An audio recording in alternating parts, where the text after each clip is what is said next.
No siree. It's designed to help those who back the National Party. You know, nearly every commentator now says that our dollar is seriously overvalued.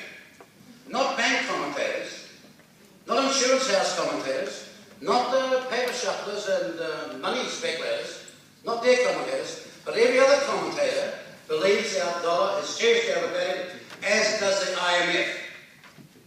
And we have, unlike any other political party, argued that for years. For 90 long years, we have said, this is what's wrong with our country. But unlike these latter-day converts, we intend to do something about it. If you want to know what bottom lines look like in 2014, listen up, because that's what this convention is about. We have prepared legislation that will give the Reserve Bank the flexibility it needs to promote growth, employment, and our export base. Or in case you say, well, what did you do about it last time? Well, we tried it once, you remember, when we changed the settings for the Reserve Bank, and the then head of the Reserve Bank promptly ignored them. Well, that will not be happening again. You know, ladies and gentlemen, manufacturing matters. And we will stop New Zealand manufacturing being treated as the Cinderella of the economy and give it, again, the priority it deserves.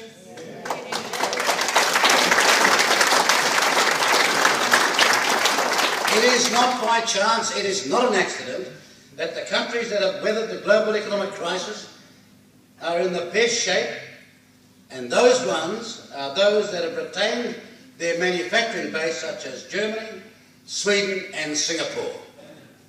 Very different people, different parts of the world, but following some sound prescriptions which we once were the world leaders in, when we were number 2 in the world, but which those who have captured the economic and political market have since sacrificed us for.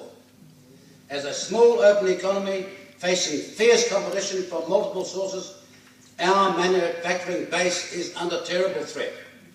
And this regime, and John Key, will do exactly nothing about it. We, in contrast, believe in assisting this sector with real research and development support and real incentives to develop new markets and a sensible state purchasing policy. Why do I walk down in Palms North and find schools with foreign desks in them? Don't we make wood anymore? Why do I find a competitive product in New Zealand being overlooked for our own manufacturing base? We have already sacrificed much of our manufacturing on the altar of free trade. Some, you know, call this offshoring, or that lovely term, outsourcing. We call it job theft. Well, that's what it is. We say it's time to put the interests of New Zealand companies and New Zealand company workers first.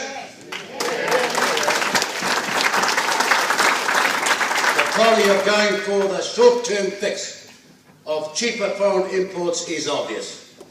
For example, Kiwi Rail's decision to build its new fleet of flat-top container wagons in China rather than at Woburn and Hillside workshops. That's a terrible example of what they have done. Any small and short-term benefit in terms of purchase price is soon outweighed, and for decades, by the vital loss in manufacturing expertise and longer dole queues. There was a group of men and women and a union saying we can step up and do this job. A New Zealand-owned company that you own 100%, that you had to bail out, says, no, we'll go and get it from China. Well, we have to make up our mind, each one of us, when we go back and talk to our branches, that there are going to be a group of New Zealanders resolved to stop this lunacy.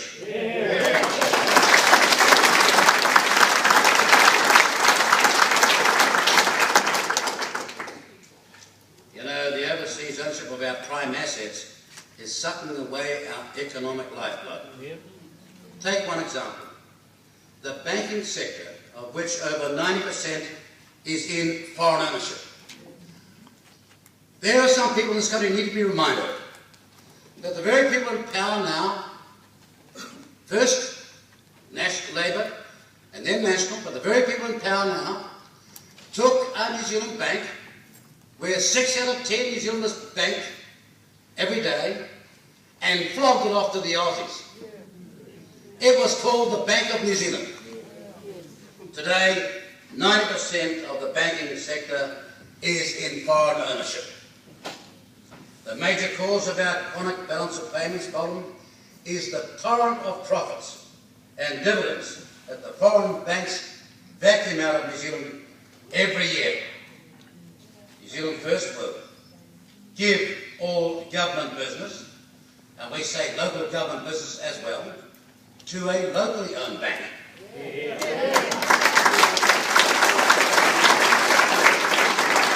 It's our tax and it's our rates. So why shouldn't we benefit from it? We'll make the Aussie banks explain how they plan to start adding real value to their business in New Zealand in return for what they take out of it. Last year, global financial crisis, they say, one of those banks made 62% profit. All the rest made way over 42%. Not over 10 years, just 1 year. Our agricultural land is at serious risk of being lost as well. Fertile, well-watered land in the temperate zone is beckoning foreign buyers, and the crayfish farm sales is a disgrace. And what did they say? Well, they got a note from the Foreign Minister, McCulley, who said this would dramatically affect our relationship with China. So what? Even though China will not allow us to do that there. That's fraud on the people. It's deceit. And it wasn't even accurate as foreign policy. They still said it, and some fell for it. In relation to land ownership, New Zealand First will impose strict restrictions on foreign land ownership and impose similar restrictions on foreigners that Kiwis face if they want to buy land in many other countries. If you want to buy land, the first thing is you better move here. Put your heart and soul to this country. We can see the point of that. But this absentee ownership of the type which the National Party has so treasonously gone along with is going to stop. You want to know what a bottom line looks like? Report that.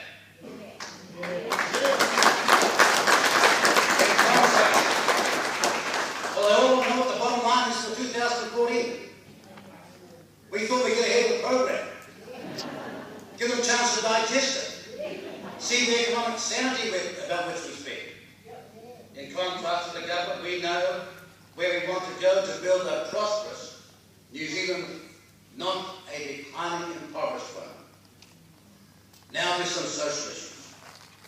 There is a campaign unleashed in the last few days to lift the age of entitlement for superannuation. The campaign, as you know, or will soon suspect, has been manufactured by the media. Sorry, I'll apologise for that. Has been manufactured for the media by the usual suspects and political wannabes. Look at the way they've done it. Last week, all about an AIDS crisis. Today, they released a report. Not report first, then the dialogue and the PR. No. PR, no evidence, and the report will be led. It's been manufactured for the media by the usual suspects and political wannabes. Ladies and gentlemen, there is no aging crisis. There are no new facts known now that we did not know in preparing the referendum of 1997, or that Cullen didn't know when he started the Cullen Fund, which we back. There's nothing new here. There is no aging crisis. The pension age and the amount paid is affordable. Let's face it, $348 a week for for a single person and $5.36 for a married couple is not a high income. Many senior citizens find it hard to make ends meet, and it's seriously difficult for them right now.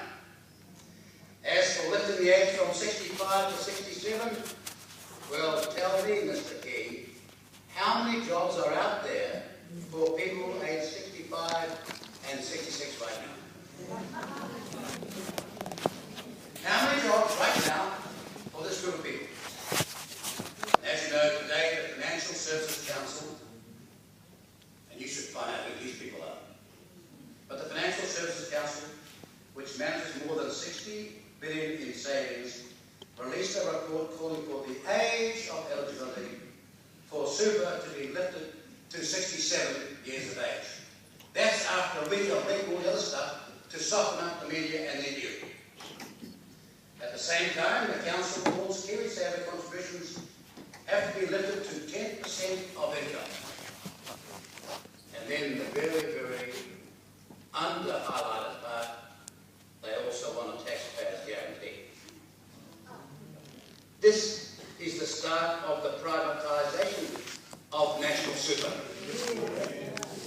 This council is headed by a former National Party Prime Minister, who you will remember supported increasing the surtax to 92 cents on the dollar at its worst impossible, and reducing superannuation down to 60%.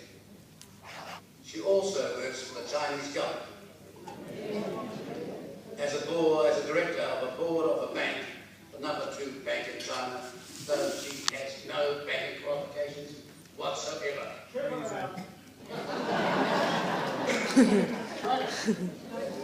She, of all people, is heading this organisation.